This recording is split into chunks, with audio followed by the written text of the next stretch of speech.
Hi, I'm Brad, Brad's Vintage Collection, and opening day is a holiday. And today I'm doing my second video in my opening day series. And in this video, I spotlight each team that has a home opener, talk about a milestone or some history on opening day for that team, and then show my favorite card or one of my favorite cards from that team. So today we have 11 teams having their home opener, so a lot of action today, including my beloved Cubs. So I'm really excited to be going to the game today. I love opening day. It's my favorite day of the year, and today's the Cubs home opener. So the game's at 1:20 today, and I can't wait for it. And I'm wearing the World Series championship hat from 2016 to celebrate the opener. So the first team I'm going to talk about opening today is the Mets. And the opening day special moment I want to talk about is in 1985, Gary Carter made his Mets debut at Shea Stadium on opening day. And Carter had a walk-off home run in the 10th inning off of Neil Allen to give the Mets a 6-5 victory. The kid always had a knack for big moments, and Mets fans must have really been going crazy with knowing they had a good team and having a chance to really go far in the postseason and winning it all like they did. It really was cool for Carter to start off that year that way. The Mets have a sparkling 41-23 record in home openers, so usually the home team goes home happy on opening day. And the card I'm going to show is the 1970 Nolan Ryan, and this card I bought at my second National as a teenager, and the big card I wanted to get was a Nolan Ryan on the Mets, and I would have taken either the 69 or the 70, but I was really hoping for the 70 because it's a cool high number card, and I like the picture a little bit better. And I was able to find this nice one there, and it's been in my collection ever since, and I really am excited to have this card.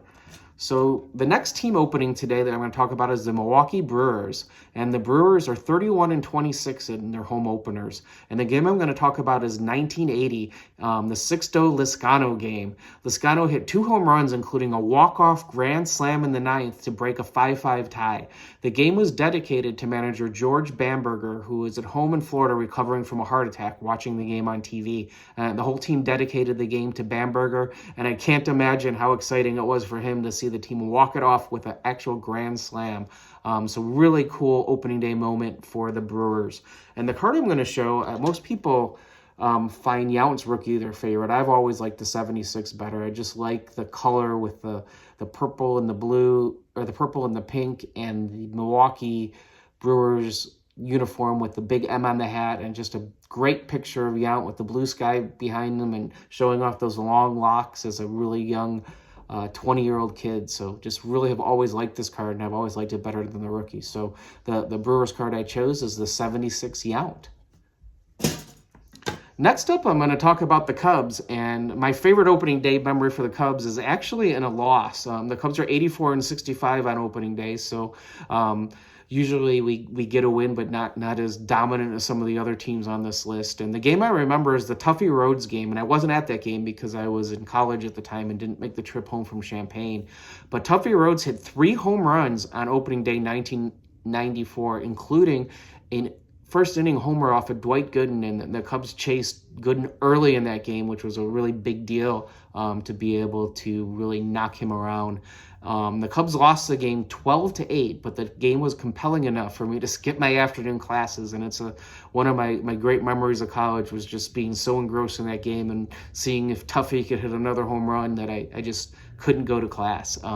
So great memory, even though the Cubs lost that game. And the Cub card I'm going to show off is one of my 2 favorites. I go back and forth between this and the Tinkers, Evers, and Chance. But on opening day, I think of Ernie Banks and Let's Play 2 and how happy he was. And it was his favorite day of the year, as well as my favorite day of the year is opening day. So wanted to show off the Banks card, and my Banks rookie is one of the cornerstone cards of my collection, and just really proud to have this one. And I looked high and low to find one that had the top to bottom centering like this has. I'm super proud to have this Banks card, and just a smiling Banks on opening day, it doesn't get better than that.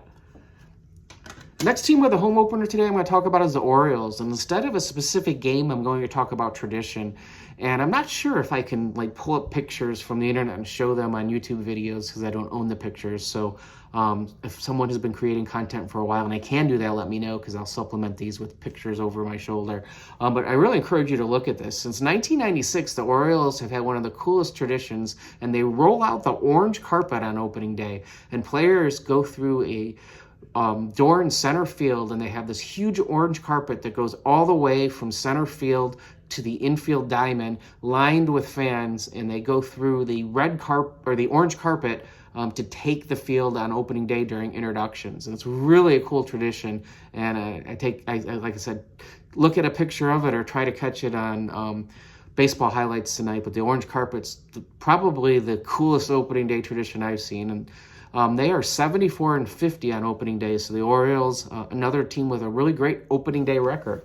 And the card I chose for the Orioles is 67, the Champs. I loved that Topps started the set with card number 1 commemorating the Orioles World Series championship. And I also like that it's a multiplayer card. As you know, I love multiplayer cards. And this one has Frank Robinson, Brooks Robinson, and manager Hank Bauer. So it doesn't get much better than this. And I've always liked this card. So that's the card I chose for the Orioles. Next team with a home opener today is the Reds. And the Reds, unfortunately, are 68-75 on opening day. One of the 2 teams that have a losing record out of the 12 teams I've researched so far. Another team I'm going to talk about tradition is the oldest franchise in Major League Baseball. The Reds own opening day traditions with a huge parade. Historically, they've always been given the first home game and and they usually started a day before the rest of Major League Baseball. And that eventually changed, but they were still given the first pitch on opening day. So they always were one of the teams that played in the first game, and they were given the first start time. So no team could start before the Reds started. And then overseas play gave Major League Baseball an excuse to kind of end that tradition. They ended it overseas. The first time they did that, they still gave the Reds the traditional opener that was in the States, but then the second time they went overseas, they kind of threw the whole thing out, didn't even give them a home opener. That's happened twice in their career, in their team existence, where they haven't had a home opener, and now they don't give them the first pitch. So that tradition has ended, but I love that tradition growing up, always knowing that the Reds would start off the season as the oldest franchise, and I wish MLB would go back to that. And for the Reds card, I'm showing the 1968 Topps 3D Tony Perez card, and I love this card. I love the 3D set, and I wanted to get a Hall of Famer from the set, and you have a choice of Clemente and Perez, and the Clemente cards, both are really expensive. The Clemente card is out of my reach, so I was happy to get the Perez card and have a great representative from this set, and it is my favorite Reds card in my collection.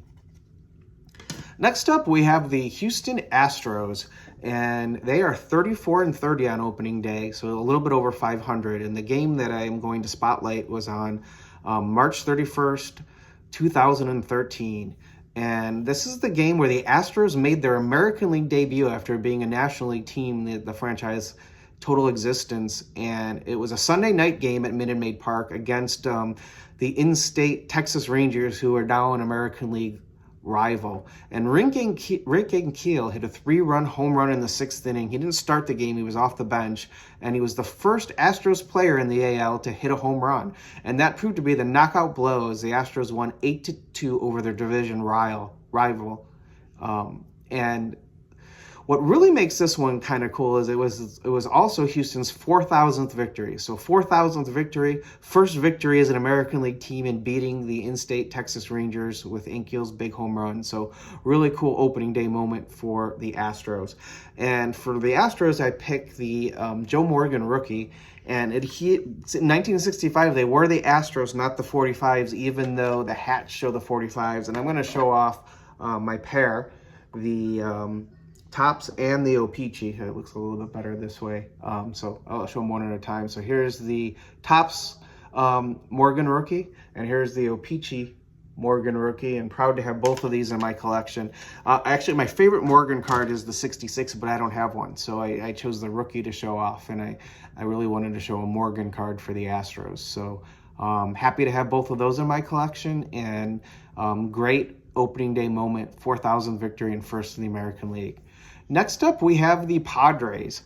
And we're going to go back to 1969. First of all, the Padres are 31-26 on opening day, but in April 8th, 1969, the first game in franchise history at San Diego Stadium, which we later knew as Jack Murphy, right-hander Dick Selma went the distance in a 2-1 victory over the Astros, striking out 12, still a franchise record for opening day for San Diego. Selma also helped his cause with 2 hits, making him the first player with a multi-hit game in franchise history. Ed Spiezio, father of famed Illini baseball player Scott Spiezio, have to get my Illini plug in there, notched the franchise's first hit and first home run in the 5th inning. So a lot of greats for the Padres in their first game. They won their home opener by a score of 2-1. Spiezio hit the big home run. Selma pitched a gem and was the first multi-hit player, even though he's a pitcher. So I miss pitchers hitting, and I just thought that was a great moment.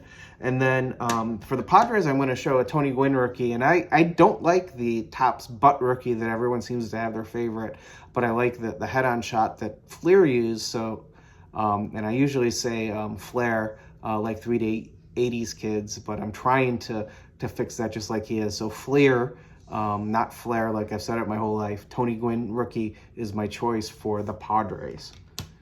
Next up, we have the Cardinals, the Cubs' biggest rival, and the Cardinals dominate opening day. They're 63-37 in home openers, which is just outstanding.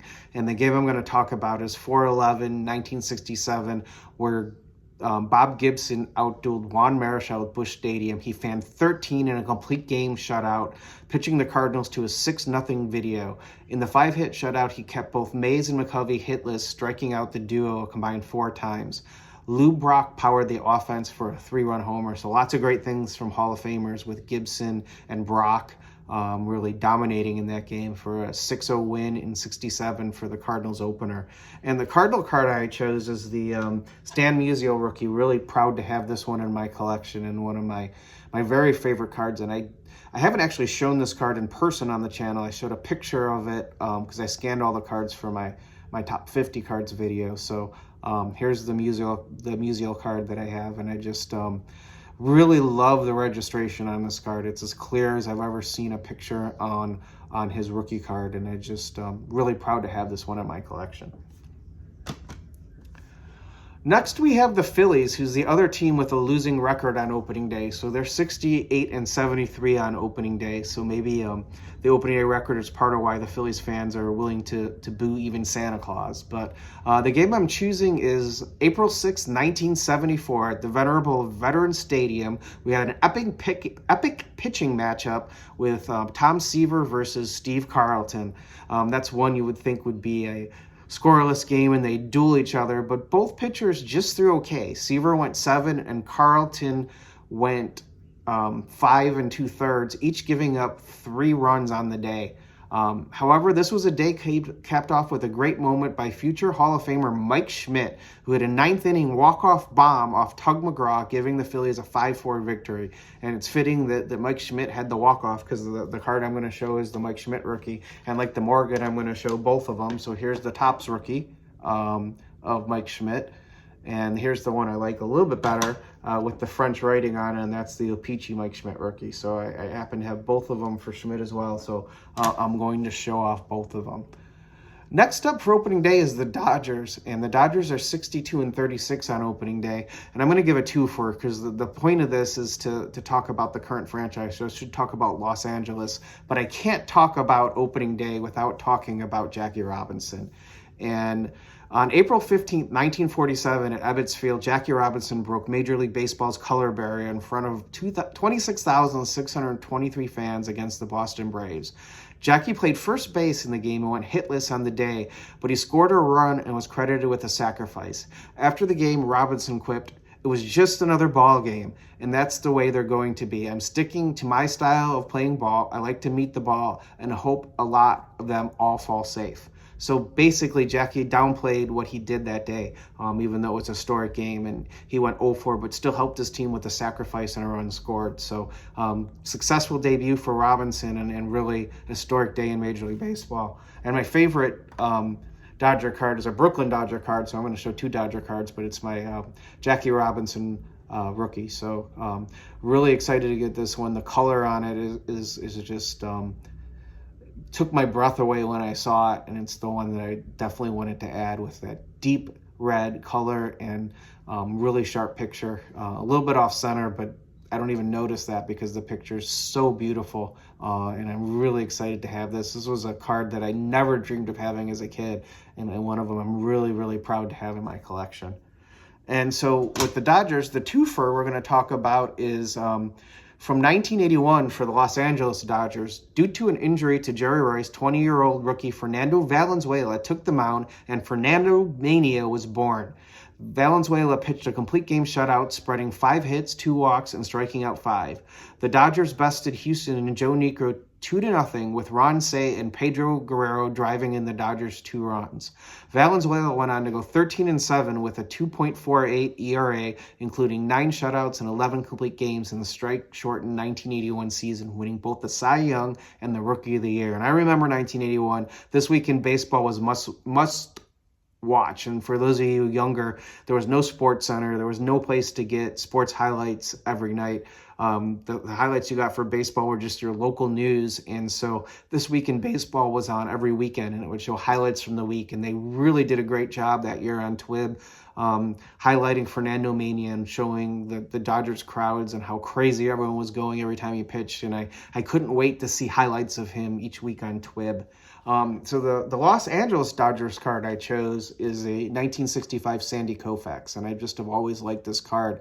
The little bit close-up of him kind of pretending he's in his pitching stance, and I just have always liked the way the hat kind of shades his face a little bit, and he's got that intense concentration on his face, and it's got the Los Angeles across his chest, which is fitting for trying to show the Los Angeles Dodgers instead of the Brooklyn Dodgers. So love this Jackie card and happy to show this off.